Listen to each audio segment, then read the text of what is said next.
Hi, this is Denny. I'm from Masterteach Education Conversations. So, in Education Conversations, we talk about all kinds of issues and ideas, strategies, tips, helping things that relate to education. And doesn't matter whether you're a parent or you're a teacher, doesn't matter if you're an experienced teacher or a new teacher or even one new to a new country. So just so that we can clear that up. And if you're interested in this kind of thing, please subscribe and don't forget to like the video because that helps us to get it up and running. And the more people we have, the better it will be because we will go live and discuss issues that we need to discuss. Okay, so today's topic is really about conditions for learning and the kinds of things that we think are really important to get learners in a state where they can do a bit of learning. The things that we need to look at are things like environment and the mood at the time is really important. It's very important to think about the self-esteem of the learner and also my big thing is motivation. Why do they need to learn something? And how do you convince them that they do? And how do you then present that to them in a fun way so that they do it without even knowing they've done it? It's not work, it's play. And play is the work of the child. Unfortunately, some of us forget that when we get old. I'm 66 now, and I actually forget to play. Maybe I'm playing with my video camera, who knows? Teaching style is very, very important again, and it needs to be the kind of teaching style that is in keeping with the teaching modes, if you like, of the learners.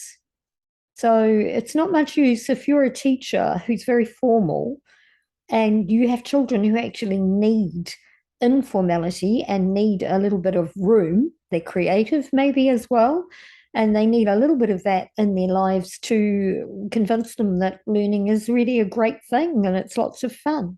You see, the fact is learning is quite so self-motivated, really.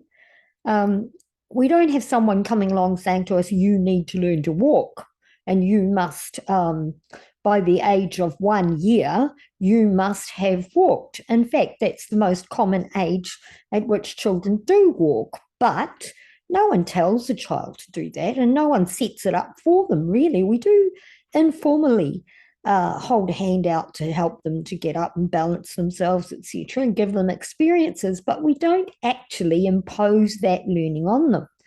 And I think if you transferred that thinking across into other areas of learning, we need to understand that learning will take place, but it takes place in its own way and in its own good time. And it takes into account the whole organic process that the child goes through. Your child, the student that you are dealing with is not a piece of machinery. It's not finite, it grows and it evolves. So how about we start thinking about teaching in that growing, evolving way and start catering for that kind of thinking instead of, I guess the business model hasn't helped. So to carry on with that, with the things that you need, I think the other thing is too that tasks and task expectations need to be appropriate and they need to have purpose. They can't be they can't be just info dumps, which is what my son called this. And I actually really like the way he explained that because he said that as a child, in certain classrooms, and thank goodness it wasn't mine, but he said that he was often just totally invaded by these info dumps and he didn't know what purpose they had and he didn't know what to do with them.